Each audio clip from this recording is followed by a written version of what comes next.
What's up, everybody? Thralls here once again. I'm Necroticism, and I am back with some more underrated albums. And this time, decided to kind of go back to grindcore and kind of grind adjacent stuff. So we got grindcore, we have Deathgrind, we got a bit of crust punk in here. Pretty much to this one because I hadn't touched on grindcore since I honestly started doing this. Like, I kind of integrated some Deathgrind into the death metal ones, but I definitely wanted to get a video together that was definitely more focused on just grindcore and like kind of grind adjacent stuff because I fucking love grindcore. So again, I have 10 albums here from 10 different bands. There's definitely some familiar names in this one. Honestly, it was kind of weird how it worked out. A lot of these albums are Relapse Records ones. And that kind of makes sense with at least my timeline with grindcore because I first got into grind really with Brutal Truth's Sounds the Animal Kingdom, and I just kind of picked that one up on the album cover alone, and I was introduced to some of the most insane music I'd heard at that point. Anyway, I'm reasonably sure you're going to find some cool stuff in this one, and we're just going to get right down to it. Afgrund Age of the Dumb. This is the third album from the Swedish Grindcore Act. Came out in 2012 on Willowtip Records. 10 years later, and we're still in the age of the dumb, at least in my opinion. I actually got this in a mystery box from Willowtip forever ago. Like, that was a pretty early on video. That might actually have been the first unboxing we ever did. Maybe. I don't know. It definitely happened long enough to the point where I actually forget. But I definitely wanted to go over this band because this is just absolutely nasty grindcore, fiercely down-tuned guitars. It's very sludgy sounding.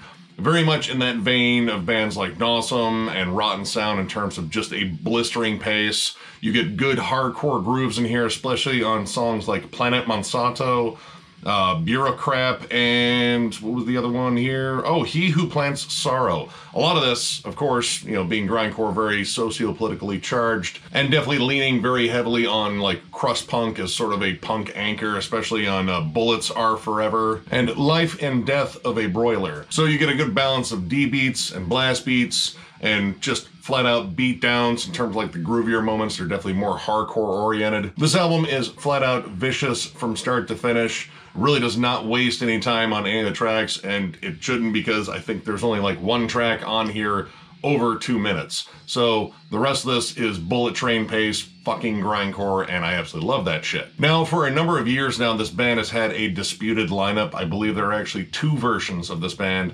This is, well, one of them. I'm not really sure which one. I think this came out probably before they had the disputed status. I haven't heard anything from this band outside of the 2 albums that I got in this grab bag, which again was years ago, but I really enjoyed this album. I actually like the other one too, but the other one had a lot of titles in Swedish, and, well, I didn't want to butcher a bunch of Swedish song titles, so these were luckily all in English, and the album absolutely fucking whoops ass. I still need more by this band in general, but if you love absolutely bullet train grind, very sludgy guitars, again, like they're kind of like a little bit different in terms of, you know, grindcore. It doesn't have that HM2 sort of buzzsaw that, like, you know, Rotten Sound has, but I don't know, it just feels sludgy and dirty, and that kind of works with grindcore anyway. But yeah, I strongly recommend this one. Absolutely nasty shit.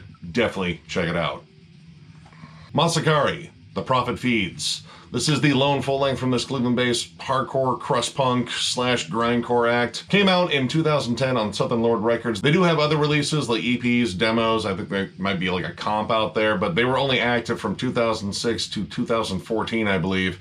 And this was the only full-length they ever cut, and this was my only exposure to the band, and I absolutely fucking love this album. I haven't listened to this in years, and going through like all my stuff in terms of stuff that I wanted to use in terms of this list, I went back to this one. I was like, man, why don't I listen to this one more? Because this is just absolutely seething with dissonance, breakdowns, but tons of blast beats and big crusty hooks. There's actually big sludgy breakdowns on here. It's not just blast beats and D beats, but there's actually like good catchy riffs on here and a little bit more intricate songwriting overall. There's also a lot of attention paid to atmospheres. This is just very like just dissonant and ugly sounding and just violent. While I definitely say this album / band has a grind / kind of crust punk backbone, there's definitely a lot of stuff on here that is very similar to Converge or Integrity or even Oathbreaker, at least in their earlier years before they went more atmospheric. The songs are a little bit longer. Again, there's more dynamics to it. They're great at building energy. Like,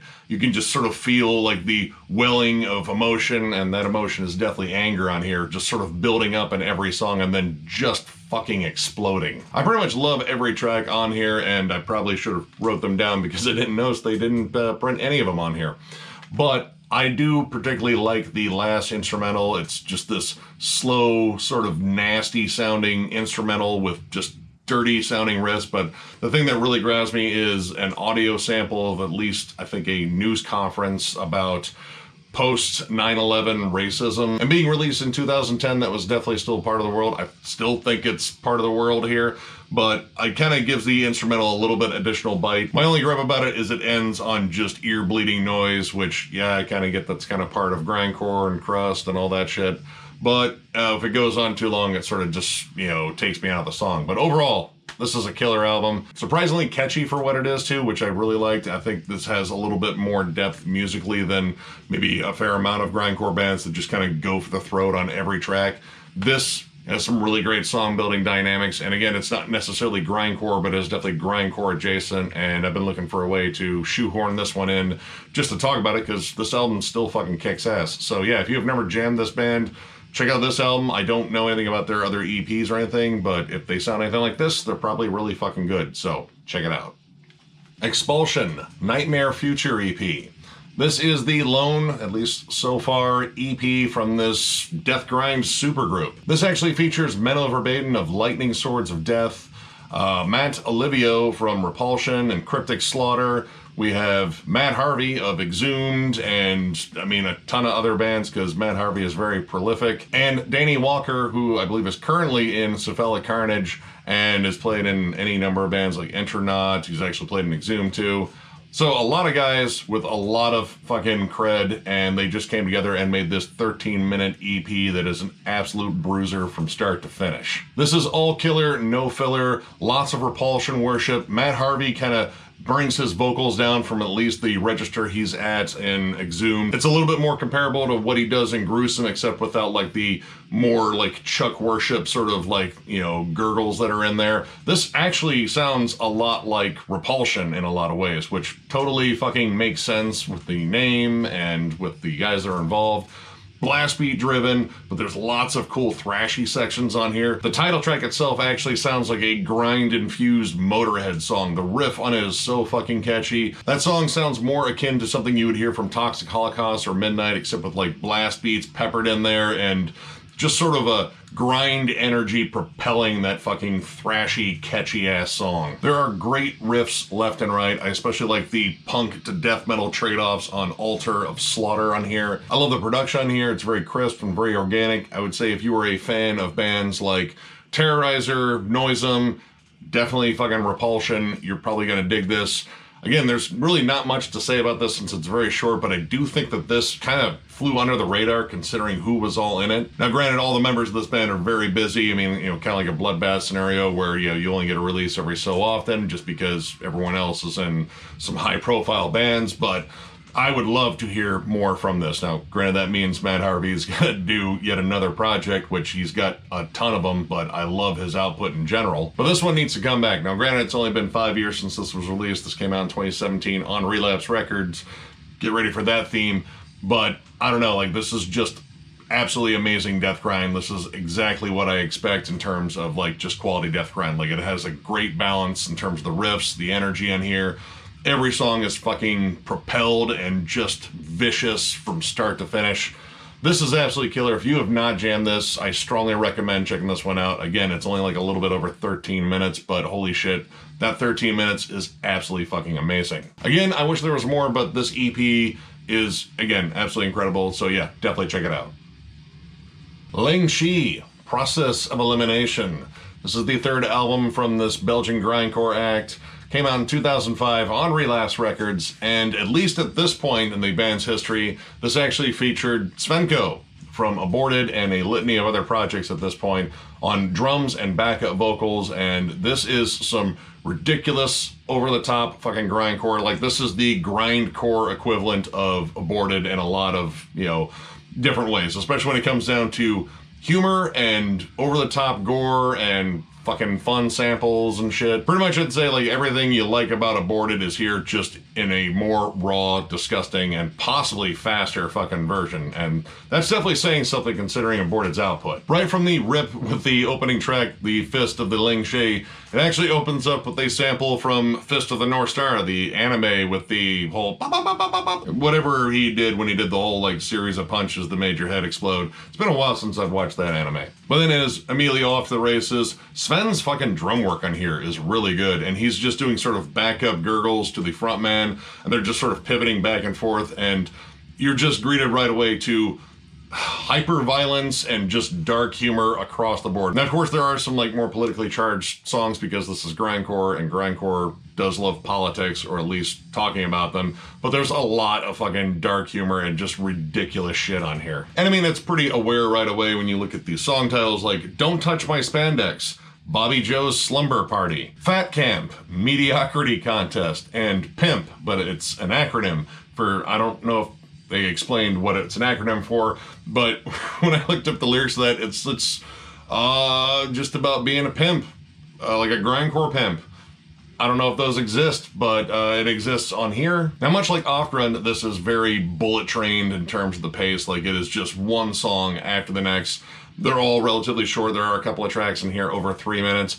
But what I really like on here is the fact that it will catch you off guard with some moments on here. Like, you know, sort of change up the, you know, riff structure and kind of play homage to like a totally different, you know, genre of music. Again, the song Pimp and also the song Motor Grinding kind of have more straight up rock and roll riffs, except played through a grindcore filter. And it's those wild musical transitions and little mix-ups that kind of keeps this fresh. It keeps this from feeling like rinse and repeat from track to track. And again, the, you know, wild transitions within songs, it kind of just makes this a little bit more fun to listen to. The song Pimp, again, I'm going to keep bringing that one up just because I think it's one of the best ones on here. There's actually a Hammond organ in it. And on Derisive Constants, there is this absolutely amazing just triplet chug breakdown. And for like people that don't listen to grind necessarily, it's kind of wild to hear how many different songwriting dynamics can be squeezed into a 1.5-minute song. Even a song like Glamour Girl Concubine, again, some interesting song titles. There's a little bit of like a sludge metal nod there. Like there's like some riffs in there that scream more crowbar and down than anything else. I can pretty much go on about this album forever because I've been listening to this band, God, pretty much since this one came out, and yeah, I'm still a huge fucking fan of them. I like the fact that these guys keep it fun and loose, but that's still serious when it needs to be. The music is fucking excellent, and the fact that you can hear all these interesting transitions and these very brief but very violent songs, I think that keeps grindcore, you know, pretty damn interesting. So yeah, if you've never checked out Leng, I would say check out any of their albums. I think they're all really good, but I think this is probably the one that's my big go-to. But either way, just check this band out in general. There's a lot of good stuff in their discography, and this would not be a bad place to start.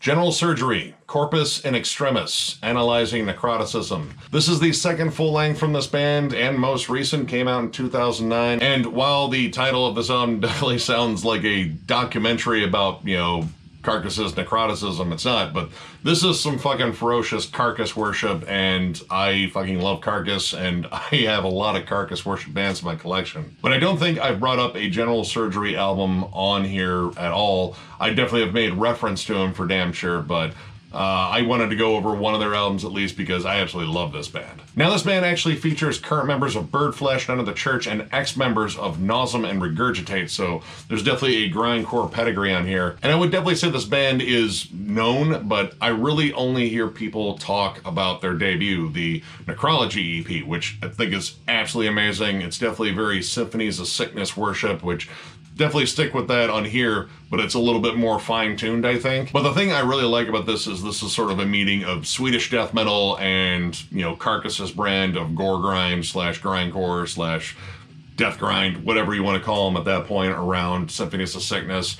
Merging those two, you get that good snarling HM2 tone, especially on songs like Restrained Remains. You get to hear those nasty sort of D-beat driven, like, you know, Left Hand Path, like an ever-flowing stream sort of riffs, but mixed with that gloriously disgusting old school Carcass sound that we absolutely love. Loads of D-beats, lots of fucking great riffs on here. This is a very catchy album. There are a lot of good groove-laden sections on here. I absolutely love the vocals. They feel over the top in the right way, but they're very clear for the style. And these guys write some longer songs occasionally, which they kind of show off a little bit more in the musical wheelhouse than just, you know, blazing fast, grindy songs. Virulent, Corpus, Disbursement, and the last track, Dead House, definitely showcased, like, again, some longer songs, more dynamics in them, more atmosphere to them, but most of this is just fucking go for the throat death grind with, again, that Swedish death metal bite. Pretty sure everyone that watches this channel knows I'm just a fucking filthy slut for HM2, and I love grindcore. How the fuck was I not gonna love this?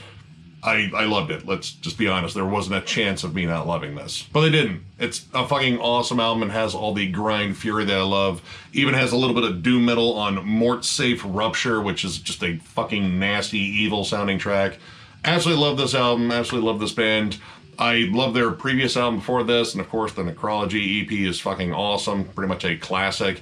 I would like to hear more from this band. This came out in 2009, and they have not put out, like, in terms of a full length, since. I do believe they put out some EPs recently, but I have not had a chance to hear them, and I don't think they're out on physical media, but I would definitely get them if they do, because this band is absolutely awesome. Again, this was kind of an easy one because it's Carcass Worship, which I love, and then, like, HM2 Death Metal, which I also love. But again, I think this band needs, like, a little bit more love just in general, because I think they're just absolutely awesome. So yeah, definitely check this out. Check out the album before this. Just check out all their stuff, because this band is just fucking awesome. If you love Carcass and HM2 Death Metal, I just can't see you not liking this. I mean, I suppose there's a chance, but I'm still going to tell you to check this out because it's an awesome fucking album.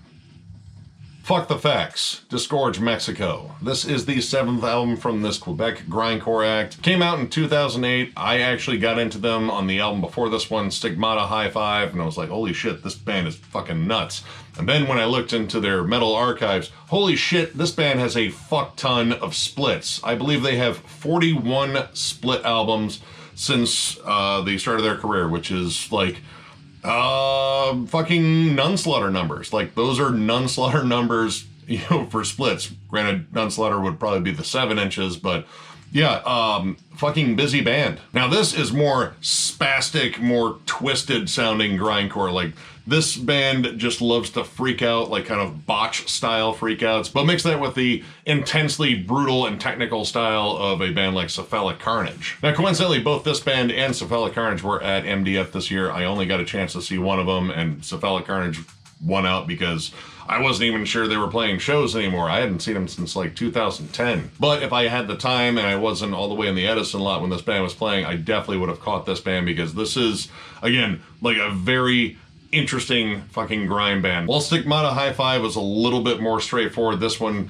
has a lot more atmosphere, a lot more songwriting dynamics in it. There's longer songs in there that take, you know, time to build. There's just this scathing darkness to the fucking album too. And some of these songs are just flat out catchy. Empires, Expand, and Collapse, I think, is just an absolutely marvelous song. There's a lot of acoustic melodies that lead in songs, which again was kind of a thing that they did a little bit on Stigmata High Five, but definitely used more effectively here, because this is more about like building the tension before like everything explodes and they just sound like they're destroying their instruments in the studio. The flow of this album is very odd too, because these songs can like turn on a dime and shift from like just an intense grindcore shit fit to like catchy sludge metal riffs here and there. And it happens in a fucking instant. Saint of Panic is pretty much the song I'm talking about there. Like, grind as fuck to start out, and then you get this very catchy sort of like, you know, COC down sort of riff that comes in later. I was like, wow, I really was not expecting that. But the two that really stood out to me on here were The Storm and Apathy is the Karma Killer. The Storm,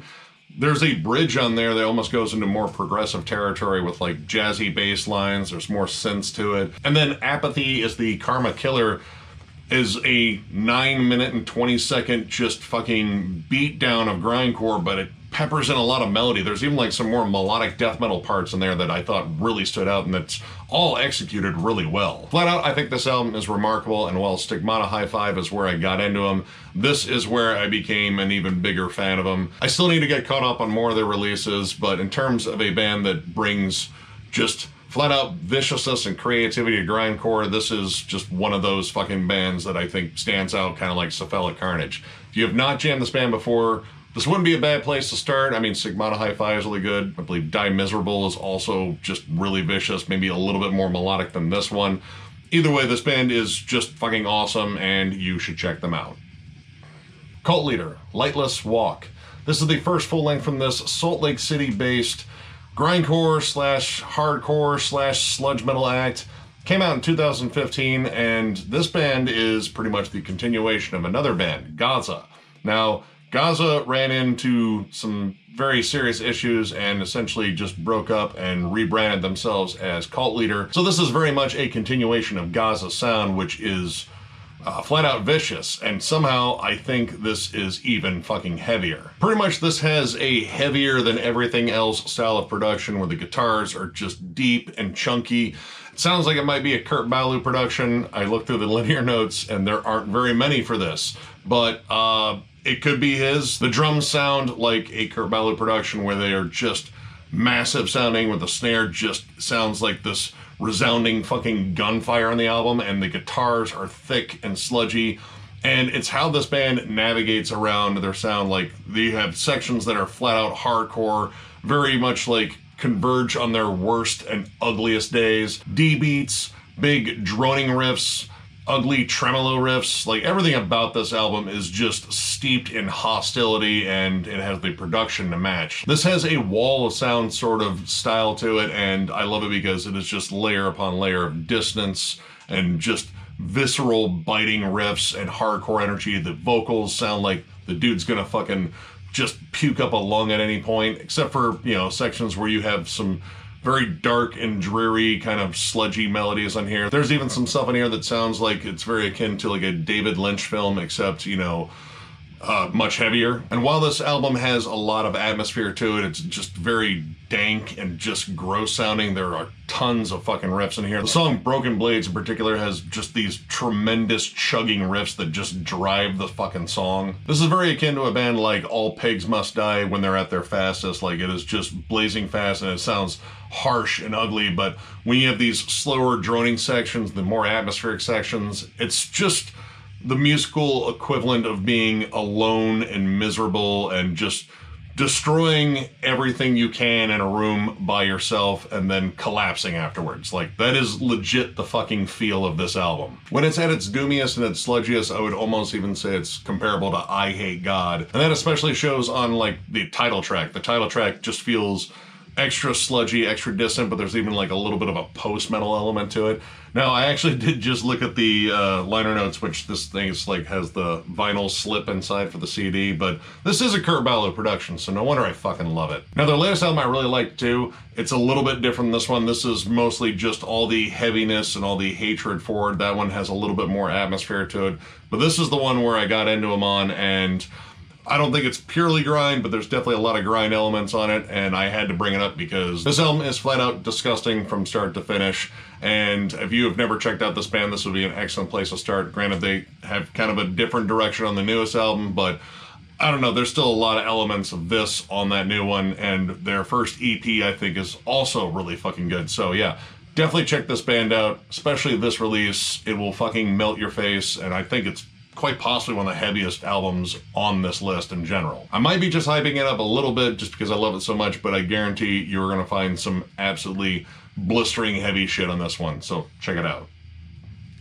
Kill the Client, set for Extinction. This is the third and final album from this Texas-based Grindcore Act. Came out in 2010 on Relapse Records. Again, we're back to that shit. This band sadly broke up, I believe, sometime after 2012, but I have two of their releases, and this was the one that I started with. And this is just hyper-violent, very noisy, straight-ahead grindcore. Pretty much a fuck your eardrums style of mix. It is very raw, fast, ugly. This does not give a shit about anything, and is just out to destroy, which that sounds like a good fucking grindcore band on paper right there. This album moves at a breakneck pace, little bit of atmosphere in there, but most of the time it's just fuck that, let's just keep going. It sounds completely unhinged, especially with the vocal fits that are going on here. The guitars sound dirty, like they're covered in fucking mud, and the strings are fucking rusty. Like, everything about this album just sounds gnarly as hell. Very similar to Pig Destroyer, especially like Prowler in the Yard or Insect Warfare. Actually, Insect Warfare is very comparable considering the pace of this album. This is so blast beat driven. It does kind of run together, but you're kind of just entranced by the overall brutality of it. But this album isn't even a half an hour. I think it's like a little bit over 26 minutes. So fuck it, just listen to the whole fucking thing and just wreck yourself. Now there are some interesting samples. I mean, the opening track, No Leaders, has like a 1950s style newsreel on it that, I don't know, kind of sets up at least the vibe of the album in terms of like just the end of the world sort of shit on here, because this is just nihilistic and hates fucking everything. But it's the song Primetime Dogma. It opens up with like just a sample of possibly the band members watching TV and bitching about there being nothing on TV and, you know, saying the TV's busted. And one of the dudes says something that will probably stay with me forever because it sounds so fucking ridiculous. Dude says, "I need this TV like a monkey needs red onions."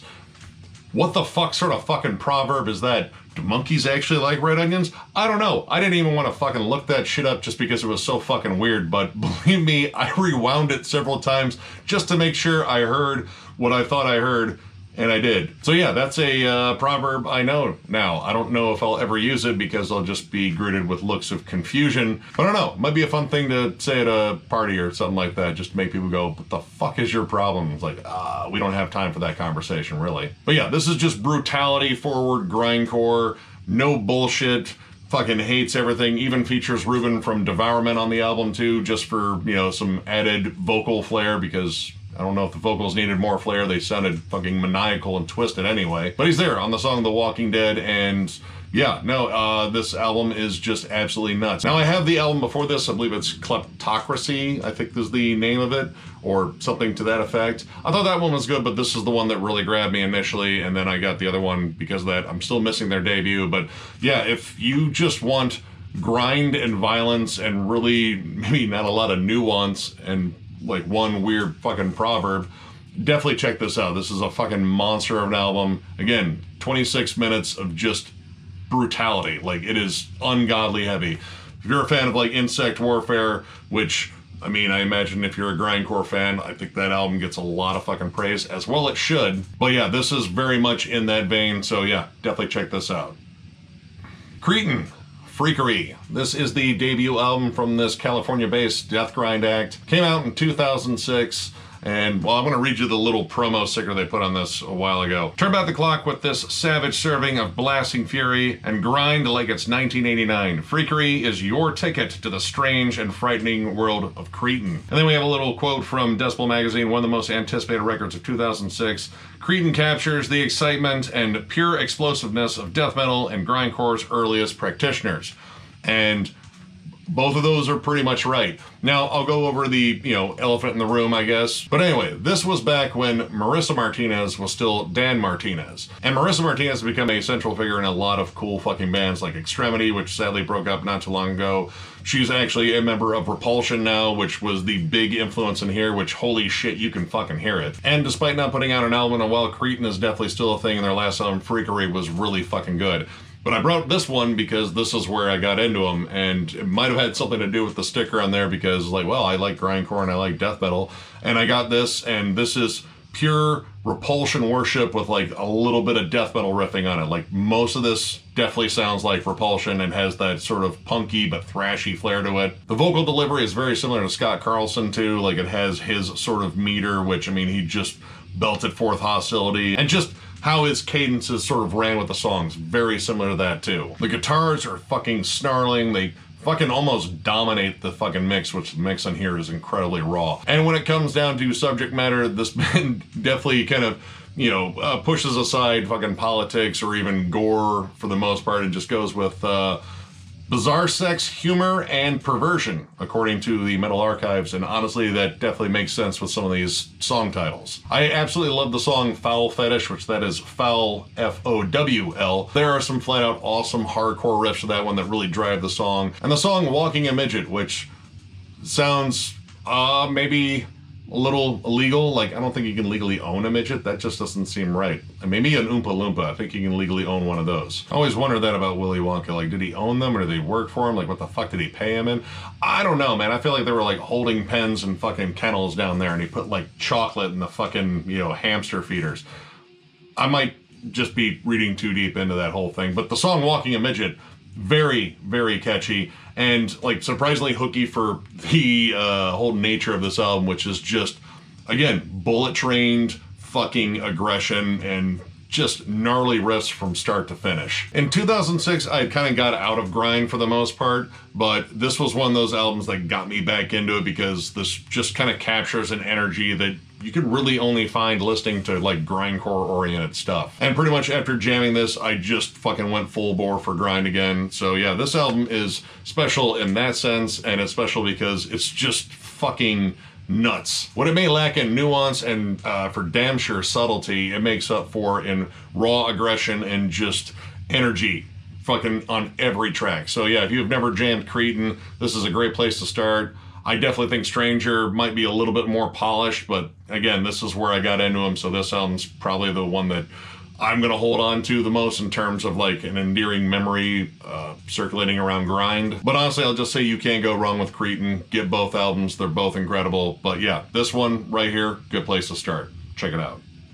And finally, probably one of the most familiar names on here, Brutal Truth, End Time. This was the 5th and final album from this New York-based fucking legendary Grindcore act. Came out in 2011, and honestly, I bring this one up just because I think this might be one of their more overlooked albums in general. They had broken up for a while and then came back with a pretty good comeback album. I thought it was, you know, good. I mean, I like all the Brutal Truth stuff, but I thought this one felt a little bit more refined and also like a little bit more unhinged.